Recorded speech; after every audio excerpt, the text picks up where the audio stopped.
Mister Sanjeet Singh ji, please welcome sir. जोरदार तालियां हम अपनी जगह बजा करके स्वागत करेंगे सर। धन्यवाद सर आपका। आपने इस पोर्टल पर मुझे मौका दिया बोलने का।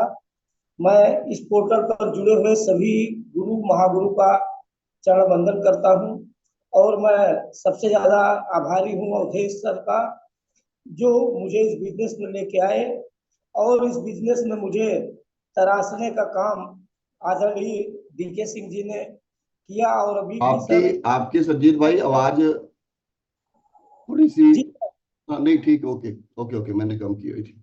ठीक है, प्लीज कंटिन्यू। चलिए सर। तो डीके सिंह सर जो कि स्टार एमराल्ड हैं, सर ने सर मुझे हर कदम पर जहां भी गलती होती है सर तराशने का काम करते हैं। और मैं अपनी पारिवारिक पृष्ठभूमि के बारे में सर बताऊं तो मैं ठीक ठाक परिवार से था सर। और मेरे पिताजी कोऑपरेटिव में सुपरवाइजर थे, मेरे बड़े पापा विद्युत विभाग में जेई थे और मेरे चाचा जी एक्सीएन थे। और मैं सर ज़्यादा पढ़ा लिखा नहीं हूँ, मैं हाई स्कूल पास हूँ। और मैं इस बिजनेस में आने के पहले मेरे पास मैं मेरे पास सर आटा मिल थी, राइस मिल था। और जब इस बिजनेस में आया तो अवधेश सर, मैं रेलवे में पेटी कॉन्ट्रैक्टर का काम करता था और उसी समय अवधेश जी अपना ट्रैक्टर मेरे जेसीबी पे चलवाने आए थे। उसी समय हमारी मुलाकात हुई सर। और अवधेश जी मुझे इस बिजनेस के बारे में बताए तो मैं सर सुनता नहीं था, क्योंकि मैं भारतीय जनता पार्टी का जिला मंत्री रहा, विश्व हिंदू परिषद में मैं विभाग मंत्री रहा। और अशोक सिंघल, प्रवीण तोगड़िया सर जैसे लोग हमारे घर पर आए। और उस समय जब अवधेश सर मुझे मिले थे तो मेरी इनकम उस समय सर 6 से 7 लाख महीने थी। मैं 20 से 25 हजार रुपए रोज बिना कमाए सर सोने नहीं जाता था। तो जब भी एक लाइन बोलते थे मैं उल्टा बोलता था। और मैं बताऊं सर, मैं मुझे मेरे बड़े भाई रणजीत सिंह इस बिजनेस को सर 2001-2 में शैलेंद्र धिंगरा सर के माध्यम से मेरे घर पे गया था। प्रभाकर सिंह जी गोंडा के रहने वाले थे, जिनको पहले धिंगरा सर ने ज्वाइन कराया और उनको लेके हमारे जीजा जी के माध्यम से मेरे घर पर आए। और उस समय मुझको सर ईगो था, जैसे आज भी हम लोग किसी के यहाँ जाते हैं बताने तो उनके यहाँ जो गार्जियन होते हैं सर, वो बोलते हैं कि मेरा देखिए ये लड़का कोई काम करता नहीं है, आप इसी को ले जाइए। तो इसी तरह मेरे पिताजी ने भी, मैं उस समय जैसे मैं बता रहा था सर कि मैं भारतीय जनता पार्टी का जिला मंत्री था, विभाग मंत्री था, मैं अपने को टॉप समझता था। तो पिताजी भी बोले भैया वो नहीं करेंगे, यही जो रणजीत जी है घर पे रहते हैं यही इस काम को करेंगे। तो मैंने इसको सुना ही नहीं, समझा ही नहीं। तो मेरी पत्नी ने कहा कि जुड़ जाइए, नहीं बड़े भाई नाराज हो जाएंगे। तो हमने कहा आप जुड़ जाओ। मुझको लगता था कि मुझको जोड़ के मेरे नाम को मेरे बड़े भाई बेचेंगे कि मेरा भाई मतलब ये सब है और उसके बाद भी आरसीएम कर रहा है। तो जब पत्नी मेरे उस समय बोले कि 1500 का सामान हर महीने आपको लेना पड़ेगा, 1500 के सामान वो लाती थी और मैं उसको घर के अंदर जाने नहीं देता था। उस सामान को मैं हाथ से नहीं छूता था, मैं उसको वही दरवाजे पे रखवा देता था और बोलता था कोई गरीब आएगा इसको दे देना। मुझको लगता था जैसे आज भी हम जहाँ जाते हैं आरसीएम का नाम ही लोगों को बुरा लगता है। तो उसी तरह हमको भी लगता था कि ये सामान इसका अच्छा नहीं होगा। तो पहले लगता था सर इसमें 3 सेट कपड़ा आता था, तो मुझको लगता था कि यही इनके पास 3 सेट कपड़ा है। और अभी अवधेश जी मुझको ले गए भीलवाड़ा सर 2017 जुलाई में। सबसे पहले मैं मुझको उन्होंने कहा सर कि आपको 10 हजार का सामान लेना पड़ेगा। मैंने 10 हजार का सामान लिया और अगस्त में एकेडमी थी भीलवाड़ा राजस्थान में 2017 में, 10 तारीख को यहाँ से जाना था।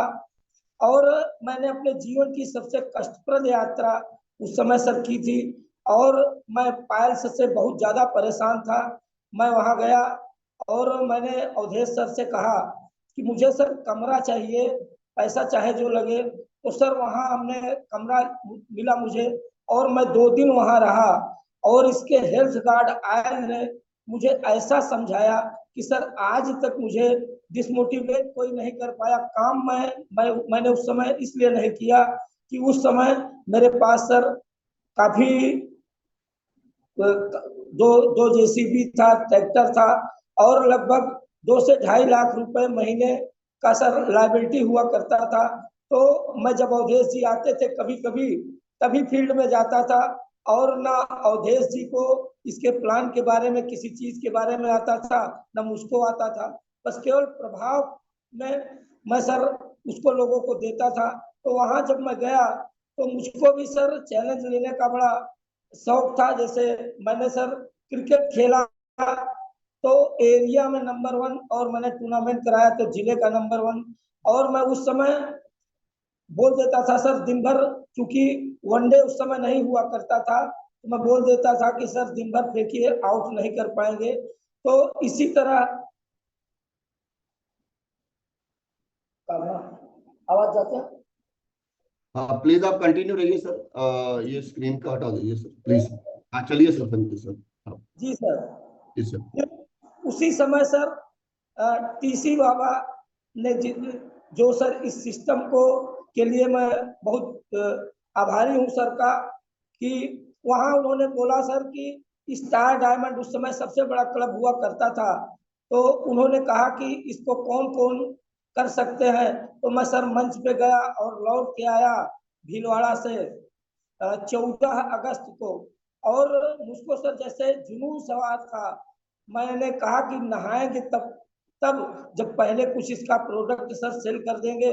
और मैं गया सामने एक किराने की दुकान पर, उससे बात किया, उसने तुरंत 5 लीटर तेल दिया। और उस समय सर 120 रुपए में था। तो उसके बाद मैं आया और नहाया खाया। फिर मैं सामान लेके सर निकल पड़ता था। तो जब मैं लौट के आया तो मेरी पत्नी सर गेट पे खड़ी थी, और उन्होंने अपना सर पीटना शुरू कर दिया। और बोली कि मतलब अब कुछ बचा है क्या? अब या तो आप घर छोड़ दीजिए, या तो हम लोगों को छोड़ना पड़ेगा। आपने इतने बड़े बड़े काम किए, अब आप धनिया मिर्चा बेच रहे हैं, हम लोग कौन सा मुंह दिखाएंगे समाज में, रिश्तेदारी में? मेरे छोटे पुत्र सूरज सिंह वो बोले कि पापा से बात कर लीजिए, या तो गांव चले जाएं, या तो हम लोग चले जाएं, अब इनके साथ रहना मुश्किल है। और उस समय 19 तारीख को सुल्तानपुर में सेमिनार था। और मुझको था कि सर मुझको 5 दिन में स्टार डायमंड करना है। और मैंने 5 दिन में सर 50,000 का सामान बेच के 25,000 पीपी करके स्टार डायमंड किया। फिर मैंने सोचा कि सर जिन लोगों के लिए कर रहे हैं, अगर इन यही लोग विरोध करेंगे, इस काम को करने का क्या फायदा? तो मैंने घर वालों को समझाया कि ये सब आप ही के लिए है। तो वो लोग बोले कि आप करिए, ठीक है, मैं विरोध नहीं करूंगा, लेकिन आप किसी के ऊपर दबाव नहीं डालेंगे, न कोई इस काम को करेगा। और आज भी बहुत ज्यादा मेरे घर में पॉजिटिव, मेरे बड़े पुत्र बीटेक किए हुए हैं, रवि रवि सिंह, वो आज भी कहते हैं कि एक काम पापा मैं नहीं कर पाऊंगा, बाकी जो भी कहिए मैं करूंगा। सूरज थोड़ा सा अब सहयोग करने लगे हैं, क्योंकि मैं सारे लोगों को बहुत सेमिनार में ले गया। तो सूरज तो थोड़ा पॉजिटिव है, लेकिन रवि आज भी सर, मैं डी कुमार से बैठा के आमने सामने सर बात कराया बहुत लोगों से, लेकिन अभी भी उनको ये बिजनेस समझ में नहीं आ रहा है। मैं सर 20 मई को 59 साल का हो गया हूँ।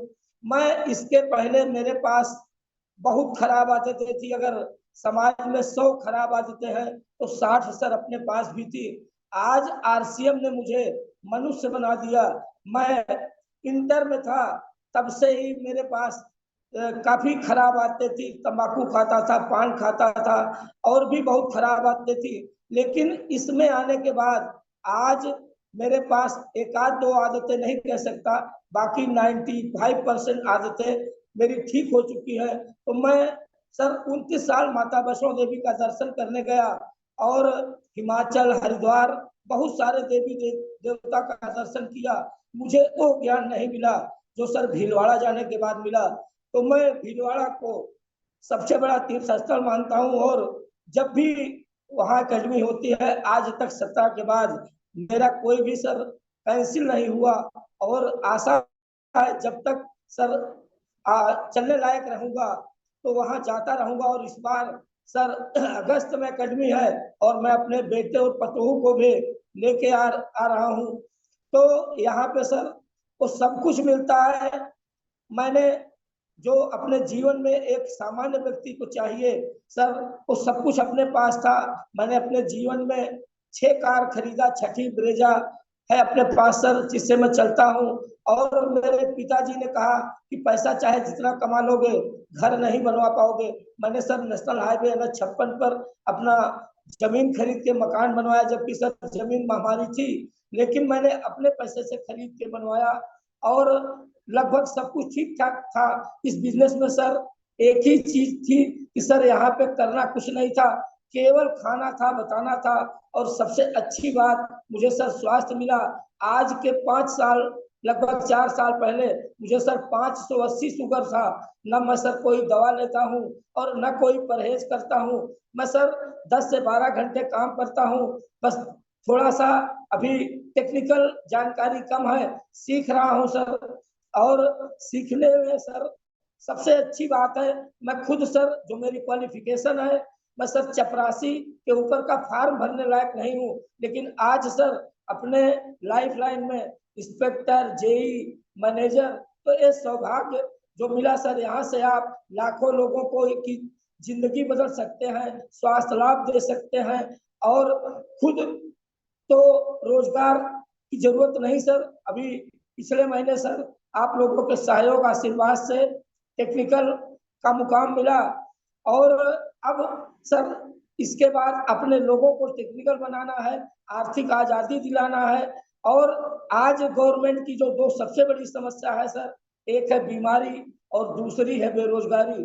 अपने को मैं इतना सर गर्वान्वित महसूस करता हूँ कि दोनों कामों में सर अपना सहयोग आप दे के इस देश के विकास में योगदान दे सकते हैं।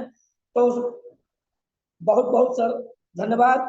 मैं अब अपनी बात को सर समाप्त करता हूँ। जय RCM। जो कोई गलती हुई सर उसके लिए क्षमा प्रार्थी हूँ। Thank you sir, thank you very much. एक बार संजीत सर के लिए एक बार ताली बजाएं, दिल खोल के, बड़े दिल से उन्होंने अपनी गाथा सुनाई है। बहुत शानदार स्टोरी सर, सब कुछ था आपकी जीवनी में। उसके बाद जब RCM का महत्व समझ में आया तो आपने इस मिशन को भी अपने जीवन का हिस्सा बनाया और फैमिली के चैलेंजेस भी रहे, फिर भी आप डटे रहे और उसके बदले में आज आपको सब कुछ RCM मिशन के ने दिया। चाहे आपने बताया कि